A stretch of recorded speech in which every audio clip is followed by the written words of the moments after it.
Linda Perez climbs aboard her 1964 John Deere tractor and drives towards the pasture where her cattle are waiting to be fed. Perez uses the tractor to pick up a massive hay bale and drops it off in the field. Then, deftly using the tractor, she breaks up the golden bale and leaves behind several piles of hay. What I want to do is reduce any possibility of waste because it's so expensive and it's so limited. The gate is then opened and the cattle hurry over to their morning meal. That's Dolly, as in Salvador Dali. This is Swoozy, her mother's swoosh. Her mother has what looks like a Nike swoosh on her forehead. Perez owns and runs the L&M Ranch just outside of Floresville. She knows each of her cows by name. I think there's a saying that a cow with the name is a well-cared-for cow. The cows don't seem to mind that there's little or no grass growing for them to graze on. The area has been devastated by a historic drought. Like most area ranchers, last spring Perez tried to grow her own supply of hay, but with the absence of rain, the field she planted didn't produce. Because of the drought, I didn't have enough grass to be able to cut hay. Usually you hope to get at least 2 round bales per acre. I wasn't going to even get one.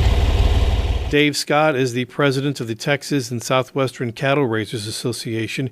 He says Perez isn't alone. Well, some people in South Texas says it's worse since 1918, and so that would be worse in the 1950s.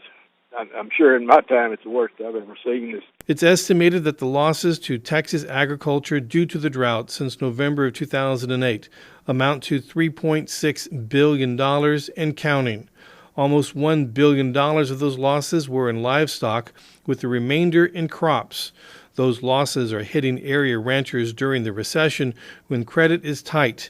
Scott says the drought is one more hardship in an already sluggish economy. Well, yeah, it'll hurt our total agriculture economics because, you know, the cattle, livestock is about half of the income of Texas agriculture. How are you? How are you, Beverly? I am just fine. Good. What would you like today? Oh, today I want your short ribs.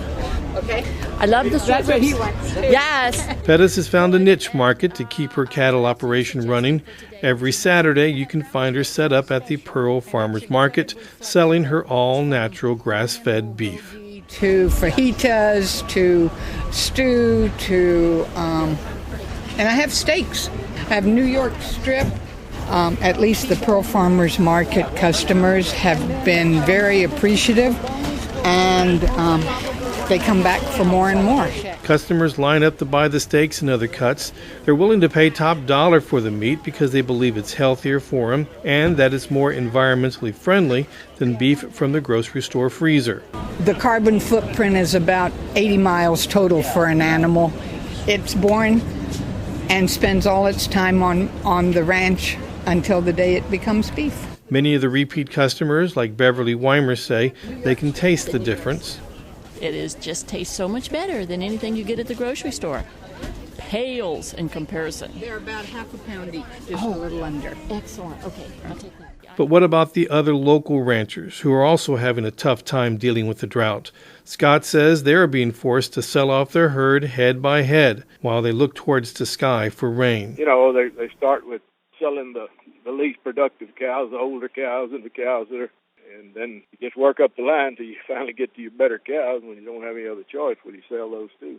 Scott says South Texas ranchers have been through droughts before. It's a boom-bust cycle, and once it starts to rain again, they'll bounce back.